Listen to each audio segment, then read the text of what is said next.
Shall time not ferry me to such a shore, over such sailless seas,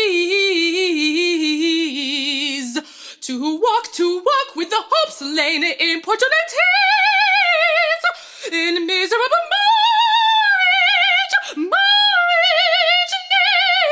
shall not all things be there for God, for God? Hey everybody, this is Dan Lapel for New Focus Recordings. Excited to be joined all the way from Glasgow, Scotland, by Stephanie Lamprea, soprano, who's got a wonderful recording of unaccompanied works coming out this Friday. Hey Stephanie, how's it going? Good, good. Thank you for having me. Yeah, my pleasure. Nice way to kick off the new year. Uh, well, let's talk about like the genesis of this project. It's, I mean, I'm sure it's not unique. I mean, it is unique, but it's not unique in the sense that there are other recordings of unaccompanied vocal repertoire. But that's not the norm, obviously. And I think Mhm. it occupies such an interesting space in terms of the overall recorded repertoire for voice. When did you start having this be a big part of what you do?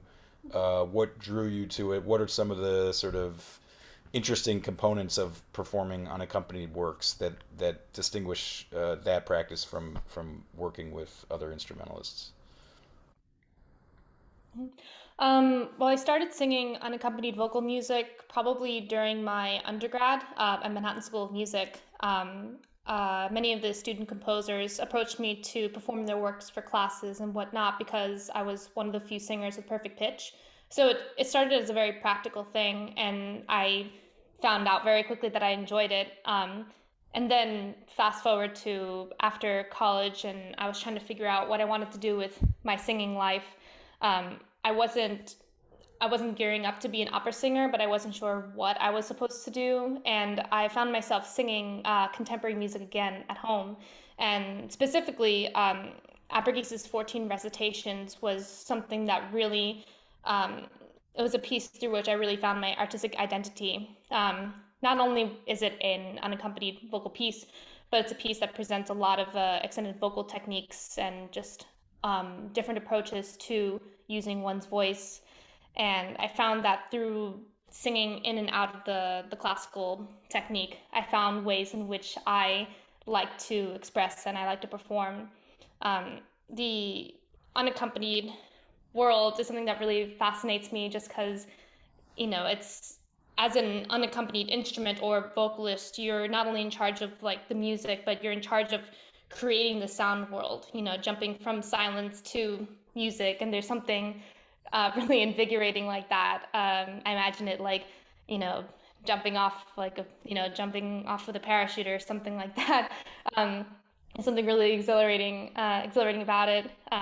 So I've just continued to do it, and it's also been a really wonderful avenue for me to engage with a lot of composers, and especially emerging composers who are exploring the voice. And a really easy way to get started on that is to write for one instrument, the voice. So it's provided a lot of opportunities for me and a lot of joy. And so I felt that, what a way to present a recorded album than through unaccompanied music.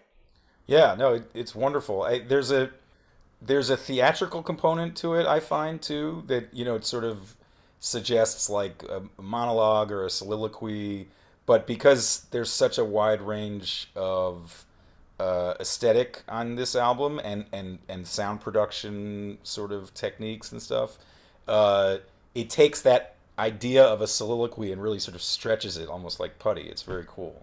Um, but Yeah. it for me it because as a singer you have this component to the way you perform that we tend not to. I mean, I guess this is changing a little bit with instrumentalists. We don't bring the same kind of theatrical, dramatic presentation most often to what we do. So when a singer's on stage with an ensemble, it's like one person is bringing that and everybody else sort of like diligently playing the score. But when you clear everything out and Yeah. it's Yeah. just the unaccompanied singer, especially as the works get more experimental, it really takes on this very compelling theatrical component, which I think comes off beautifully in this recording. And we should add that you interleaved spoken word deliveries of the texts by William Bond in between every movement, which I think even Mhm. further sort of enhances this Mhm. feeling of like that we're listening to almost like a radio drama or something like this, like that there's uh, a sort Yeah. of a theatrical presentation component to it. When did you decide to Yeah, no, I thought it would be go ahead? Sorry. I thought it'd be really important and exciting to add the spoken text between the works, not only just for oral contrast, but a lot of contemporary vocal music is, very strange upon first listen, especially for those who are not really within the new music community. Might be like, what is that? And I like to present my work in a way that it's not in any way compromising of the aesthetic, but in a way that is very accessible. And I thought in this format, presenting the text spoken first and then sung would be a really interesting way for someone to kind of at least latch on to something before they engage with the music. Yeah, no, it works beautifully. I think especially because of what you're saying, like the the text takes on such a life of its own in all these settings that when you hear that it Mm-hmm. just alone presented unfettered to begin with, and you sort of can get into the content world of it, and then the composer sort of takes over and takes us on these journeys. Another really cool thing about this Mm-hmm. record that I have enjoyed is there's a lot of there's a sort of kind of symmetry. There's two works that use electronics a lot, two works that really rely heavily on extended technique, and two works that are more or less like straightforward coloratura singing, right? Um, as you Mm-hmm. were assembling the program, were you sort of thinking about that symmetry, or just sort of landed like that? It kind of just came together. Yeah. This was, I started curating this in spring of 2021, and I was kind of coming off the tail end of another project, which is a pandemic project of unaccompanied short works that I curated through, the internet. But anyway, I was just beginning to think about this album, and I had received a couple of emails from Jason Eckert, who said, I want to write this piece for you. Here you go. And then another friend had written like, oh, I just wrote this work for you. Here you go. And they were both nature-related pieces. And then I had a couple of other pieces kind of in my Rolodex. I was like, I know I want to record this, and they were also nature. And I was like, oh, here we go. Like, here we go. Yeah. So I think I just needed to like add one more piece to this collection. And I was like, I have an album. Okay, cool. That's fantastic. Well, Yeah, and I was really excited. that's the Mhm. best way when it comes together very organically through your work that you're sort of doing anyway. I think it just everything feels like it fits together beautifully. Well, should we Yeah. talk about, or actually, let's first listen to a little bit of Jason Eckhart's piece, which is the title track, "Quaking Aspen," Mhm. or the other Mhm. subtitle, "Populus." I'm gonna say this wrong. Tremuloidus. Tremuloidus. Okay, yeah, cool. I had to practice it a lot. And Jason has this wonderful series of pieces that are all inspired by different components of the natural world where he lives up in the Catskills, and this is one of those works. So let's listen to a little bit of it and then chat about it.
Wow, those are some amazing sounds. That's a very sort of beguiling piece.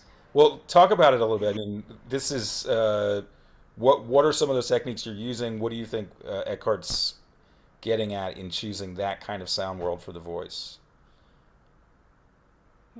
Well, the piece is sort of a sonic interpretation of the Quaking Aspen, which is a type of tree in the Catskill Mountains and other areas of the United States and Europe.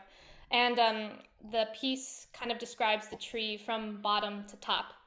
And so it uses different pitch ranges and different extended techniques to sort of to grasp the physicality of the tree.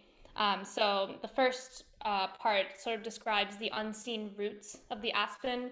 And for this section, Jay uses a lot of unpitched vocal material. So some vocal fry sounds like and a lot of breath sounds and semi-vocalized sounds. All these unpitched um, sounds to show the unseen part of the tree. Then you get the trunk of the tree, and we start to get some slow pitched glissandi going up the trunk of the tree. Then you have the upper part of the trunk where you have these if you look at an actual quaking aspen, there are like these little like knots on it. I think the smooth surface and like these disruptive knots. And so Jay uses these glissandis, and then they sound kind of like hiccups, like to show those knots, which I think is really interesting. And then finally, you have the final part of the piece, which is supposed to be the branches and the shaking, quaking leaves. And so Jay uses these high pitched rolled R's, which I won't do now, but the rolled R kind of sounds like the quaking of the tree. Oh, And so it's all these different sounds that are like all extremely tactile and very specifically used in the piece, and it's just stunning. yeah, no, it's very beautiful, and I mean, it occurs to me that I'm more used to the part of Jason's music or the sort of the pieces that are a bit more. It's like sort of this dense process that's sort of moving along this very complex, like sort of thorny pitch and rhythmic material that evolves and sort of like mutates and has its own ecology to it. And this piece seems to be much Yeah. more uh, literally representational. He's sort of he's painting a picture with the actual sonic materials that he's learned that you're capable of with the voice, and I can only sort of conclude that this is really very much a piece that's like written specifically for you and his envisioning you performing it as opposed to something that's a bit more abstract for the voice. You know what I mean? He obviously really got to know what you Yeah, do, yeah. and he got to know your vocabulary, and it's really compelling and quite special. So it's cool. Uh, Yeah, Great. Well, thank you. should we move on to actually the next musical piece on the album, Water Lilies One by Kurt Rohde. Uh, and there's some really fantastic spatialization type work on this in terms of the way that was recorded, right? To was the idea sort of create the sort of different perspectives of different sort of voices in a way in the poetry.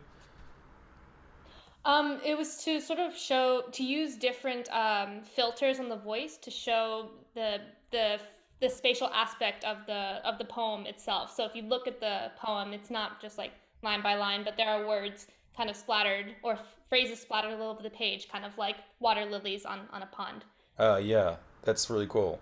Uh, that yeah, it's also very effective and sort of now when you perform that piece live, I guess the spatialization it becomes challenging. Or do you move around the stage to sort of deliver lines at a different from a different spot? Or I've I'll be performing this for the first time live in oh, March. okay, cool. So Yeah, right. I we'll guess I see. mean But the idea is that yeah. Well, no, no, I can explain it though. The Kurt's created a max patch for me, and there should be, I believe there should be one mic, and then I trigger the patch to change filters as I sing through the piece. Great. At least that's That's the goal. Yeah, no, and of course, I said this in the context of all of us not really performing that much in the last 18 months. So it's not at all surprising that you Yeah. haven't done it yet. I'm glad to hear I'm glad to hear you're going to do it in March, and that's a really ingenious way to solve that problem, that compositional problem, and be able to manifest it live. That's very cool. Well, great. Let's listen Yeah. to a little bit of Water Lilies 1 by Kurt Rohde, and this is a setting of a text by Donna Massini. Come to twisting wisteria, blues, teals, seems to rise of its own trail. The trellis, tear on tear, come to lightning it was of air a fog, a salt after come to the war in his atelier, filming each iris Monet,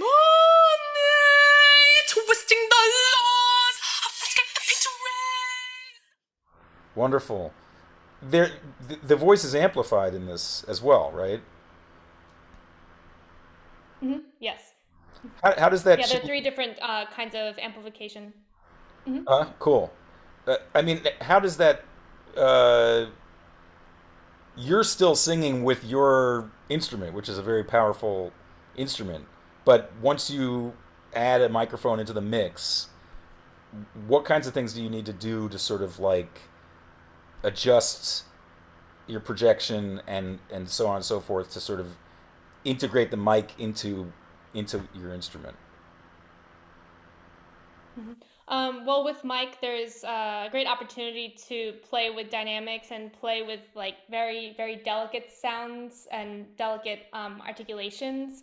I do have to bear in mind to, to not be like, and then suddenly like sing like a high C on the mic. Yeah, of There's course. a physicality just standing back from the mic and things like that. But in the practice room, then I'm encouraged to interpret the piece differently, knowing that I have a mic coming in. So if I know there's a certain section of Kurt's piece where it's like this really heavy filter or something, I don't have to worry as much about like having a classical voice like quality to my sound, but I can focus more on the text, for example, and exaggerate the diction, things like that. So in that sense, it's extremely playful.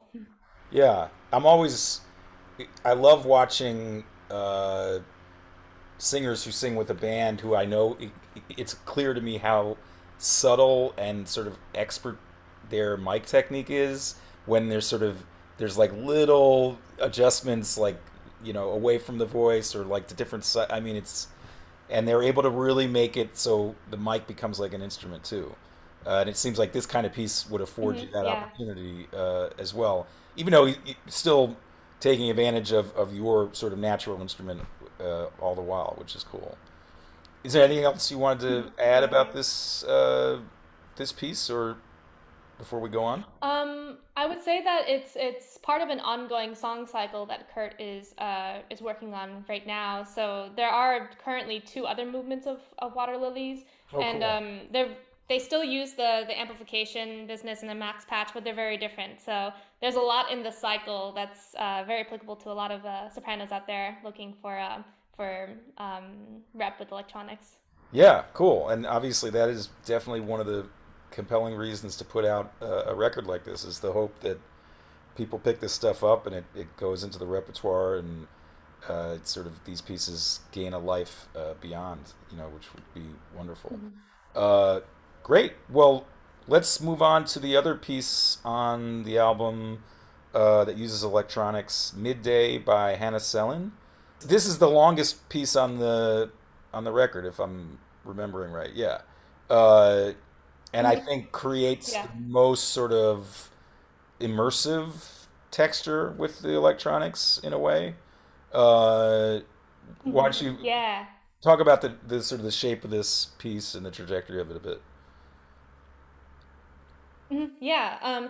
So the text is kind of like it's kind of like in two parts. There's an ephemeral view of nature and there's very specific aspects of it, like seeds and crackling leaves and stuff. And then contrasting to that is a poplar tree, which is also a kind of aspen.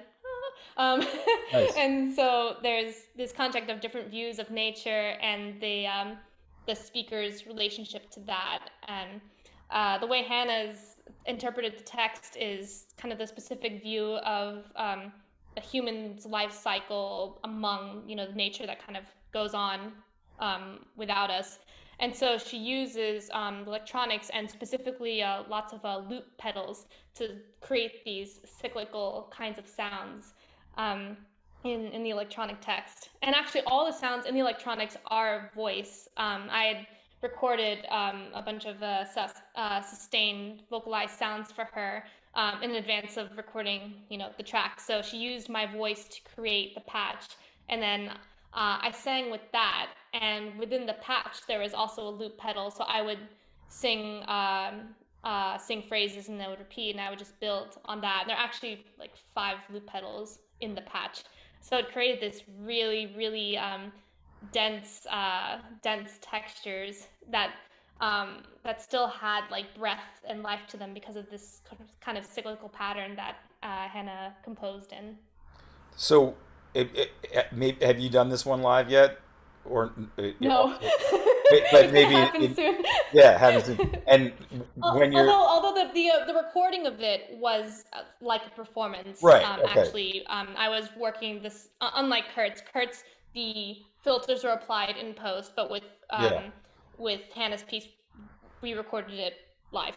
yeah. Well, a lot of times when you have music with loops, you sort of need to, uh, unless you decide to sort of record each quote unquote loop separately, but then you're not really looping it, right? So Right. once you Yeah. sort of go down the path of like you got to sort of stick to this whole thing and build the loops, which but in a hypothetical live performance, how many loop pedals are you actually going to be negotiating, or how many banks of loops?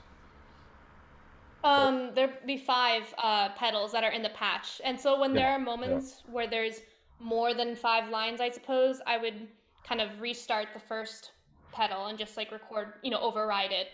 So then you get this texture that's sort of like building up and up and up. yeah. Um, yeah, Great. and in the patch, in addition to those loops, there are also triggers for sustained sounds as well, so you could Yeah, still have kind of a building quality to it. yeah. Great. Well, let's listen to an excerpt of this Hannah Sellen's Midday. Here we go. The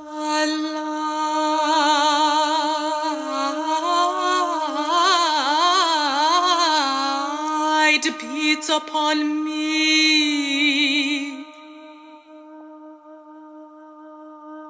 I am startled.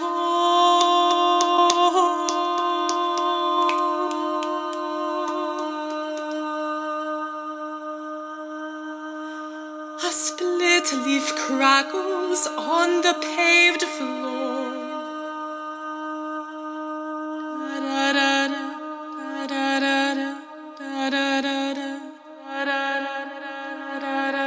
I am anguish defeated.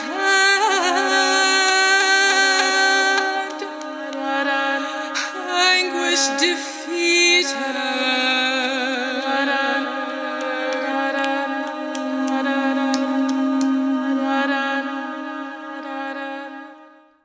Beautiful. There's a really powerful effect that happens midway through that clip that almost sounds like a glitchy thing or like a hiccup. What's happening there? Is that something in the electronics, or is that something that's just modulating the acoustic voice? That's actually acoustic. So there are some moments when I'm holding a note and I'm beating my chest. Yeah. Oh And wow. then sometimes I'm also snapping. And so when I beat my chest while singing a sustained note, not only do you hear the actual, ba ba ba ba, but you hear the pitch slightly altering, slightly hiccuping.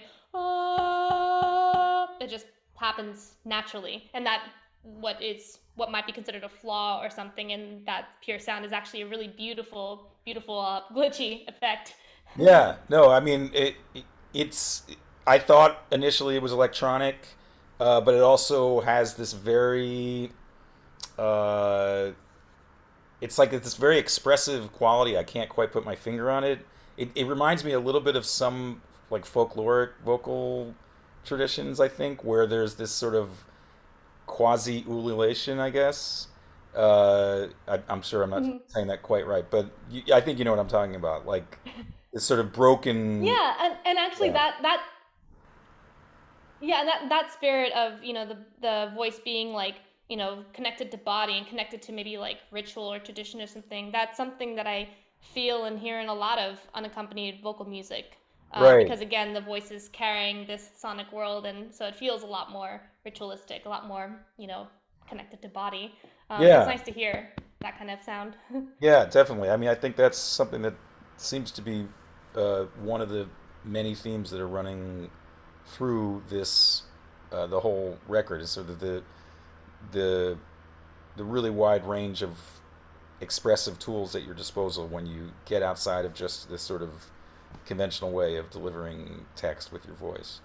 Uh, do you want to? Maybe we're not going to necessarily put excerpts of the whole album. We want people to go ahead and check it out for real. But do you want to talk Yeah. briefly about Wang Lu's piece and the Giannopoulos and James May pieces also?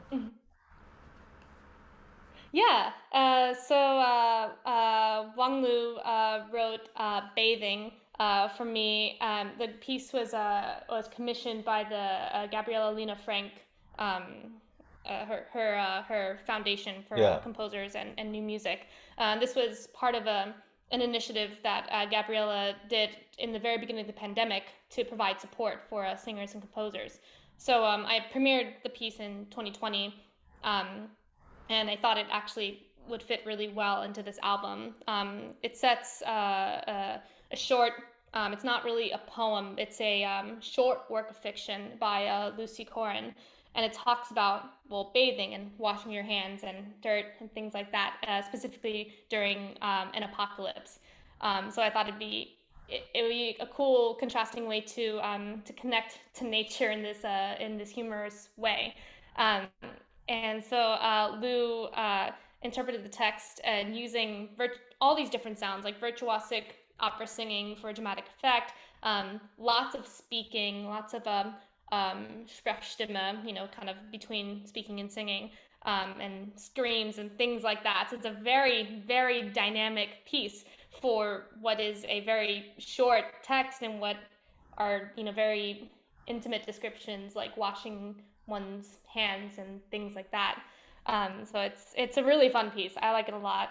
Um, I and thought it then was great to have that kind of texture here, to have a Sprechstimme piece that, because in a sense that is the sort of technique that opened the way, I think, to a lot of other sort of modern contemporary vocal techniques.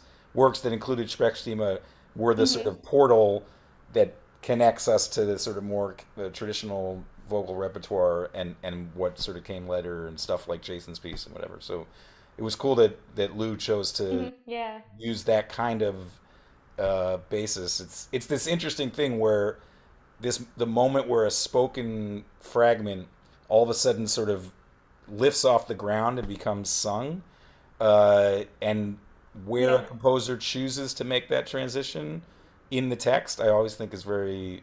Kate Soper does this really beautifully too. I think like she navigates between hmm spoken and sung in this very seamless way that really keeps you engaged with the text. I think so. It's very cool. Yeah. Yeah. Definitely. And so then the last two pieces, an autumn sunset and flowers for Eurydice. You want to say a couple things Yeah. about this? So I'll talk about an autumn sunset. So George and Giannopoulos, or Nick, as he likes to be called. So Nick wrote me these pieces in 2021, and they set this really wacky poem by Edith Wharton, who was primarily a novelist. Um, and the poem is a depiction of a sunset, but the language is so fierce and so exaggerated. It's like Ligrid and fired, lagooned in gold, like ah, and it's like it's kind of ironic. It's like what's going on with this? So what I really love and appreciate is how Nick leaned into that irony, really leaned and wrote these crazy ascending lines like Ligrid and you hear all these atonal coloratura passages, and if you don't really know the text, you're like, what's happening here? I don't really know. It sounds just like this atonal world, but it matches the text so perfectly in a weird way, and also it's just fun to sing and fun to really stretch like the abilities of the voice. um, so I was really happy that he set the text, this poem, in this way. That was really cool. Yeah. Well, and it's definitely, at that point in the disc when we've had so many different ways of approaching this format, to hear you just sort of like let rip with these very virtuosic lines is very satisfying. Yeah. Yeah. Well, it feels very satisfying for me too. Oh, I'm sure. Yeah, and I mean, if you ever get a chance to do the whole album as like a through performance, that will be a sort of very cool moment, I think.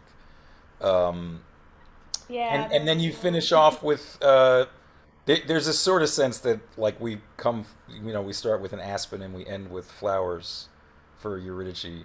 Uh, Hmm. and as you said, the nature theme is definitely very present throughout. You want to just say a quick word about that last piece by James May? Yeah. So this piece was actually written in 2018 for another soprano that James collaborated with in his college, I believe. Um, and he sent me the piece because we both found that we share a love for Hilda Doolittle for HD. And so he had sent me a couple of pieces that he had set HD in, and one of them was this. And I was like, oh my God, I have to sing it. Ah. And, it just came, this is one of the pieces that came by when I was thinking about this album. I was like, it's perfect. And, it's very lyrical. It probably sets the text in the most traditional way among this collection of works. It's just so poignant and so gorgeous, especially sort of as kind of like ending this album, which has been this journey of the voice kind of going all over the place. Yeah. Um, but yeah, no, Yeah, James is an extremely sensitive composer for the voice, and everything in the piece just feels very, very, very intuitive. I yeah, really it's love a it. very poignant coda. It feels like it closes the album off in a really nice way. Great. Well, I want to make sure that I don't forget to mention uh, some other people who were instrumental in this album. You produced it along with Joshua Anthony Jandro. Am I saying that right? I think so. Okay. A Jandro. And uh, most of the record was recorded at the record company in Boston. You did some one Yeah. track. One of the spoken word tracks was recorded in Glasgow, and the Sellen piece was recorded in Brooklyn. And Anna Stromer, Hmm. Andrew Payne, and Hannah Sellen were recording engineers, mixed and mastered by Joshua Anthony Jandro again, and Mark Wolf, our great designer and webmaster, did the design and layout, which is beautiful. So cool. Looking forward to getting this out on Friday. And for those folks out there, please do check it out and spend some time with this very compelling sound world that Stephanie's put together of unaccompanied voice pieces. So thanks again, Stephanie, and we're looking forward to seeing you soon. Hopefully, get you back stateside when things are looking up here. So, Yeah, yeah. Thanks so much, Dan. sure. Thanks, everybody, and see you next time. Bye bye.